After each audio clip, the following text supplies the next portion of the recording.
You want to be thinking about who's running the program and do they understand what this degree is actually about? Because I have heard time and time again that people get into a DrPH and it's almost like they're running it just like a PhD with a different name.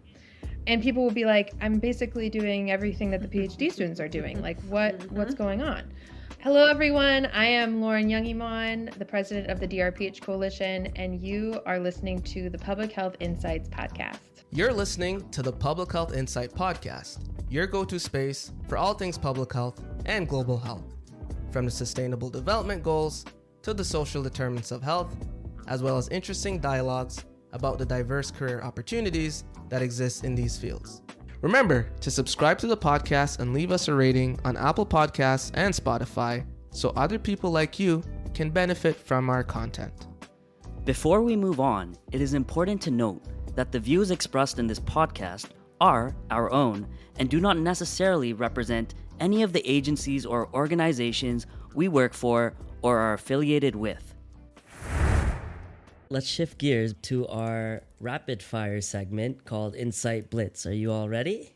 Ready. Okay, we're ready. I didn't hear enough enthusiasm out of you, Lauren. Are you ready? I'm ready. I'm All scared, right. but I'm ready. All right. Don't be. It's all good.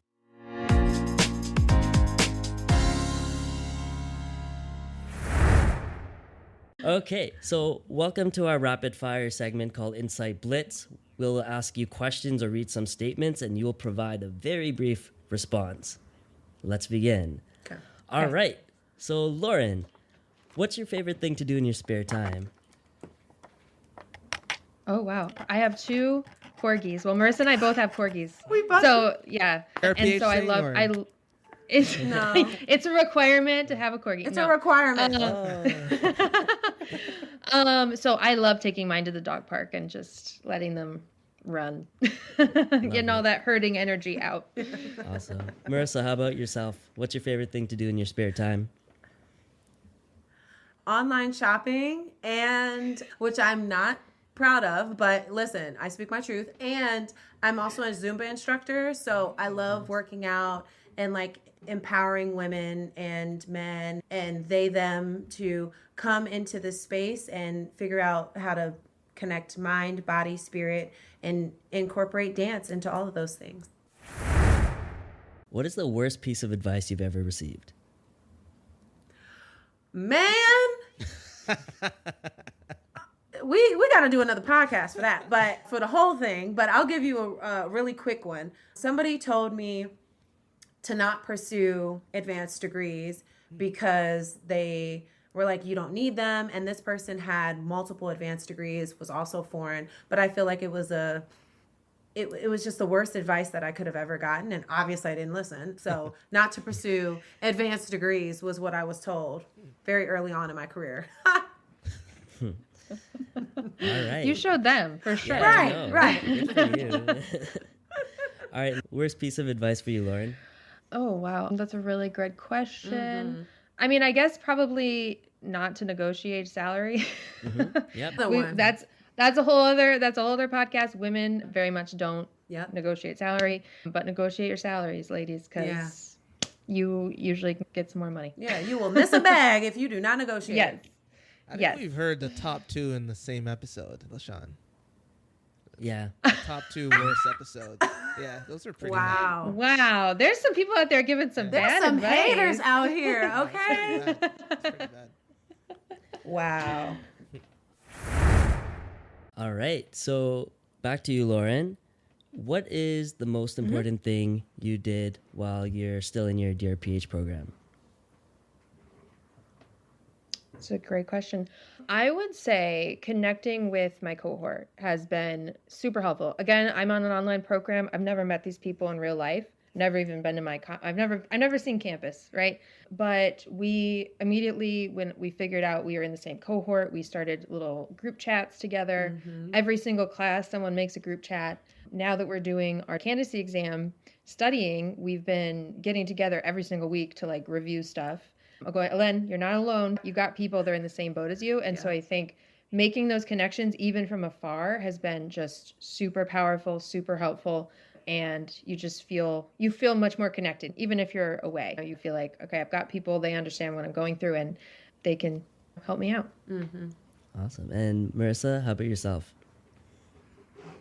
Yeah, I would say two things. One, it was to like stalk, but not stalk people on LinkedIn, to ask them questions and be like, I just went and visited campus and I talked to some professors, but obviously their experience being at the institution is going to be totally different from students. So I not only talked to people that were recent graduates, because obviously with COVID, that like exacerbated so many different things. So talking to students who had been in the struggle during COVID and pre-COVID, but also those that have recently graduated. What were your job opportunities? What, if you were already working, did you get a promotion? Like, if you took any classes, who do I avoid? If you had a dissertation chair, who do you recommend? Like, all of these things were super important before I got there, and figuring out who could be like a mentor to me from a student perspective. Because I think we always focus on professors and like what they can do for us, and the staff and the folks that can like help guide us through the program, but we don't think about the actual students that are there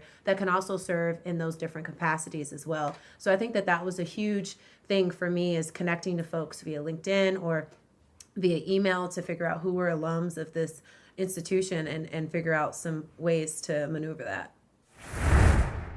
So moving on to our last Insight Blitz question. It's a two-parter. So I'm going to give the first part to Lauren and the second part to Marissa. So please fill in the blank.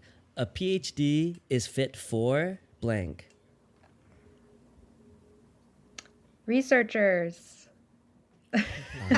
And Marissa, That was easy. while a DrPH is fit for blank.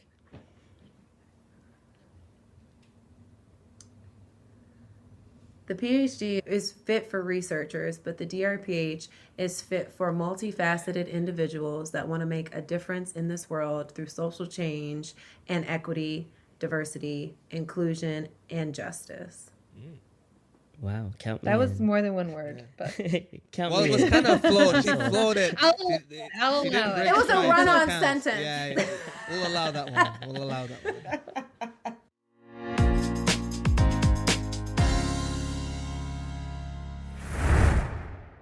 So in this conversation, it's been clear that DrPH and PhD is not created equal.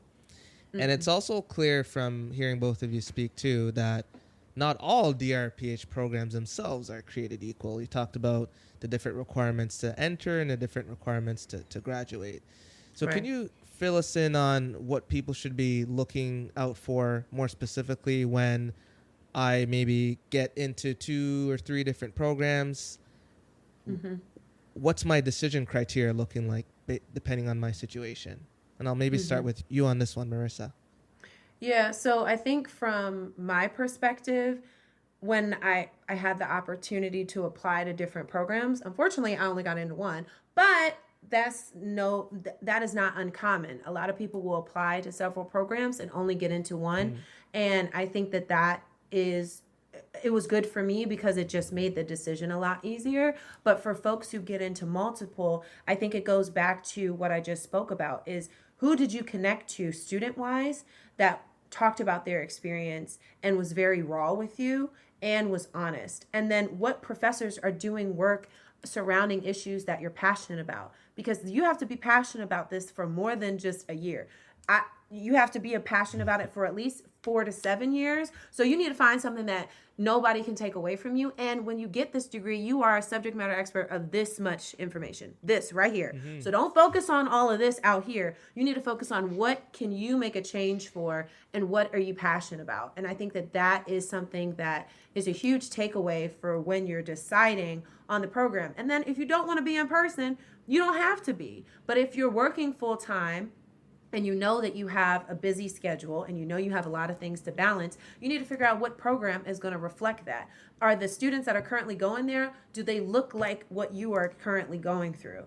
If not, that might not be the program for you. If they're all students who don't have kids, who are recently out of a master's program and never worked a job, then that might not be the program for you because that is a different cohort. Now, could you add to that cohort? Absolutely. But do you really want to trailblaze in this part of your life? Right. maybe, maybe not. Depends on the person.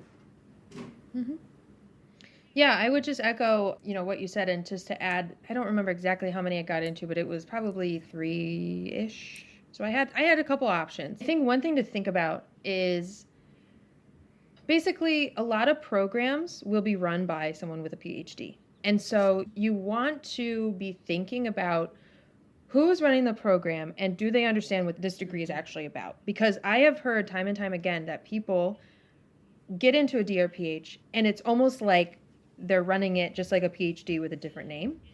And people will be like, I'm basically doing everything that the PhD students are doing. Like, what's going on? And so you want to make sure that, like, I know in our faculty, we have at least 6 to 7 people with a DrPH. So, like, those folks, obviously, they know what it's about. Our program director, she knows, she advocates for the DrPH. She knows what it's about. Even though she has a PhD, she gets it, all right? So I think having those conversations to kind of suss out, like, do they understand what this is? Do they understand that it is different and that it shouldn't just be like another doctoral program that we're going to run it like the PhD, even though we're going to call them something different. Another thing, just practically to be like, get an inside scoop of the program. So every program does a self-study report for CEF. So every CEF accredited program does a self-study report. They usually list them on the website, and it will tell you like graduation rates. It will tell you satisfaction surveys. It will tell you all the like little nitty-gritty things that someone might not actually tell you. This report's going to have in it. It's usually really long, but it's worth looking at just because it gives you some of those insider details. Like, oh, only 50% of people actually graduate. Like, that's probably not great. So kind of thinking about like why that might be, what are they doing to change it? Like, what are their strategic goals for the future? Because some programs see this as a building block and something that they're really invested in, and some programs don't. So that's something that to think about is like, where is this program positioned within the full College of Public Health? Is it sort of like a one-off, weird program that no one really cares about? Or is it something that they're really trying to grow? Are the cohorts getting bigger every year? Are they trying to expand their more specializations, or are they investing in it? I think is something to think about. The other thing, which I definitely think about, is the price. Obviously, like we said, it's normally unfunded. So, I think that was a big determiner for me. I remember the program I'm in right now is insanely, it's $277 a credit hour, which if you're doing like 9 credit hours, that's like just over $2,000 for the semester, which for me is actually pretty reasonable. Like I can pay that from working full time and it's great.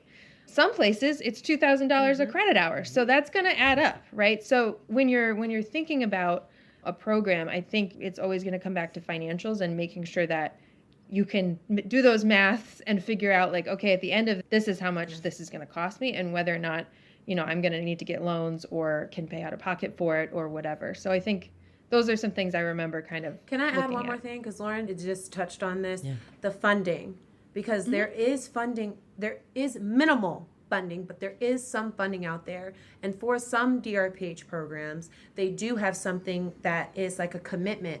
So if you are using this degree to further your career at your current job, you can get something called an agreement where your job will match what the institution will give, and they will fully fund you as a DrPHer. And you basically commit to working at wherever you are employed for the duration of your degree. So it's almost like a Teach for America kind of concept of you have to work for a minimum of X amount of years to complete this degree, but the school will help fund this program and your job will match it because you are getting these knowledge and expertise that will help catapult you in the field. The other thing that Lauren just mentioned was thinking about the funding, and there is a huge difference between if your school is private or if it is public, if it is a state school or if it is a privately funded school. And so that is going to determine what scholarships or funding opportunities that you can get, what fellowships or internship programs that they have. If you aren't already working full-time, what graduate assistantship programs that you're qualifying for. And then also if you're a federal government employee, there are limitations to different opportunities that you can pursue because some of these institutions are funded by federal government entities. So like the National Institutes of Health has a lot of different fellowship programs and a lot of different internship programs. So technically, if you work for the federal government, you cannot receive money from NIH because you are already a government employee. So I think people have to be really careful about what programs and opportunities are at some of these schools depending on your job, because you might not think about this as an issue until you're actually brought to a fellowship opportunity and you can't pursue it because you are already funded by a government entity or a private entity, or there might be a conflict of interest and some of those other pieces. So I think that those are bigger things that folks need to look at early on when they're pursuing and looking around at different programs versus when they're already in them. Thank you for listening to the Public Health Insight Podcast, your go-to space for informative conversations, inspiring community action. If you enjoy our podcast, be sure to subscribe and leave us a rating on Apple Podcasts or Spotify. See you in the next one.